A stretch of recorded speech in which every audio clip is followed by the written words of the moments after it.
हे guys, welcome back to new blog. नवीन ब्लॉगमध्ये तुमचं स्वागत आहे. मी शेतामध्ये आहे आणि आपल्या शेतामध्ये सध्या द्राक्ष बागेची कामं जोरात चालू आहेत. त्यासाठीच आज आपण बाहेरून एक गाडी मागवलेले खताचे, जे की वर खत असतो, म्हणजे आपण मातीमध्ये मिक्स करून टाकतो, जे की शेणखताबरोबर मिक्स केलं जातं किंवा केलं जात नाही, सेपरेट दिलं जातो. तर ते सध्या खाली करण्याचं काम चालू आहे, तुम्ही समोर पाहू शकताय.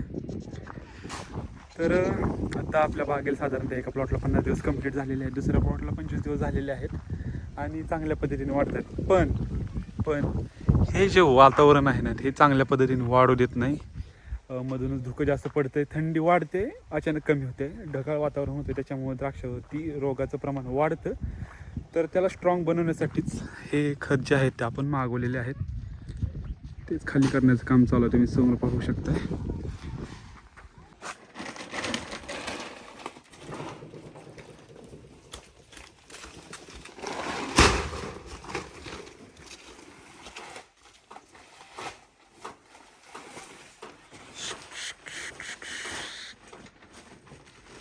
तर बाकी तुम्ही आधीच्या व्हिडिओमध्ये बघितला असेल, हा प्लॉट आपण तयार करत होतो. तर याच्यामध्ये आपण कांद्याचं बी टाकलेलं आहे आणि त्याचबरोबर इथं लसूण आहे आणि त्याच्या पलीकडे कांदे कापून आपण लावलेले आहेत. ते का लावलेले आहेत तुम्ही कमेंट बॉक्समध्ये सांगा.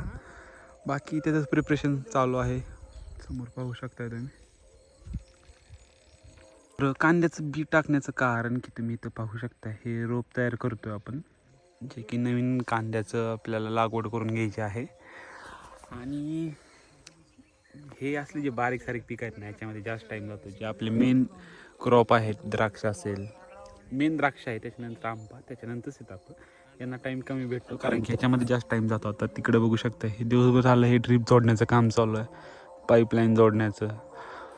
याच्यामध्ये जास्त टाईम गेल्यामुळे जे मेन क्रॉप आहे त्याच्याकडे आपल्याला काय करायला पाहिजे, ह्याला जास्त टाईम मिळत नाही, त्याच्यामुळे हे असलं स्किप केलं पाहिजे. हे आपले गुलाब आहेत, निघालेत आता मोटर चालू करायला, आय गेस. इथं लिकेज झालं काय पाणी? कसलं एवढं लिकेज होईल गावात? आपलं जे फिल्टर्स आहेत त्यातली एक टाकी लिकेज होते, त्याच्यामुळे ते पाणी स्ट्रेट इकडे येते, त्यामुळे ते चिखल होतोय. तर त्याच्यावरती आपल्याला सोल्युशन काढायचं आहे, पण ते सोल्युशन काढायचं म्हटलं थोडंसं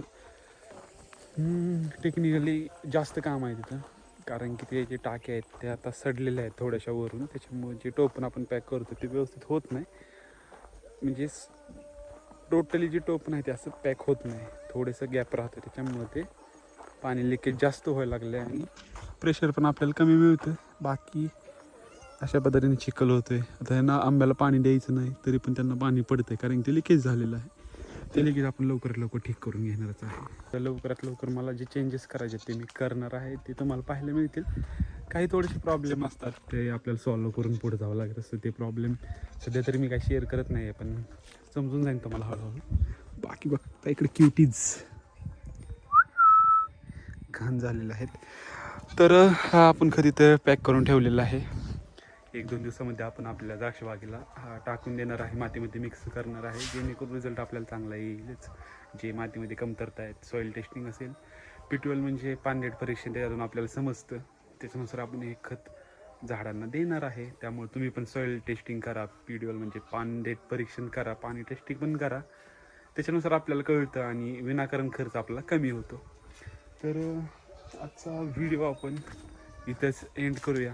बाकी नवीन टास्क उद्याच्या व्हिडिओमध्ये आपल्याला पाहायला मिळतीलच, जे की खत टाकायचं आहे, स्प्रे असतील, लांब्याचे काम आहेत, ते आता हळूहळू जास्त कामाचा वर्कलोड वाढतो आहे, त्यामुळे आपल्याला नवीन नवीन टास्क पाहायला मिळतील. त्यासाठी चॅनलला तुम्ही सबस्क्राईब केलं नसेल तर जरूर सबस्क्राईब करा. थँक्यू.